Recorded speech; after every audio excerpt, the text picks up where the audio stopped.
I will abandon the Nutrivore score if the food compass system is ever adopted by the USDA and the FDA.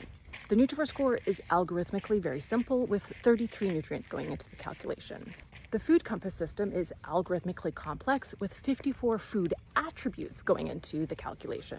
So in addition to assessing the nutritive properties of a food, the food compass system incorporates measurements of how processed a food is, additives, preservatives, things that we want to consume in moderation.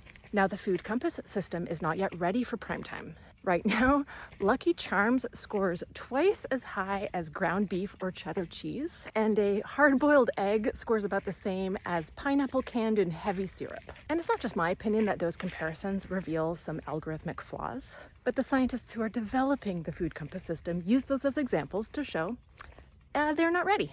They still have work to do. And I super respect that.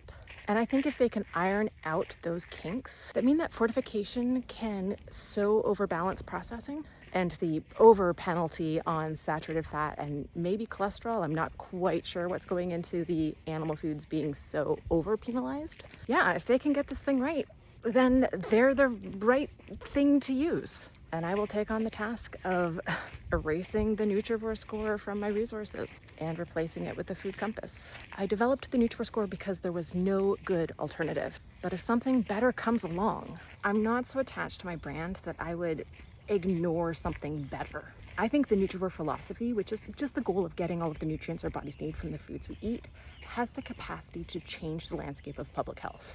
By shifting our food focus to getting nutrients like vitamins and minerals, protein and fiber, and away from more simplistic views of foods, calories, carb grams, or anti-nutrients. But I care that that food philosophy is widely adopted. I don't care if the term Nutrivore is. It's a term I resonate with, and it gives people who are looking for a name for how they eat a word to use. But if the philosophy takes off without the brand, I care more that people are adopting healthier eating patterns while ditching diet culture.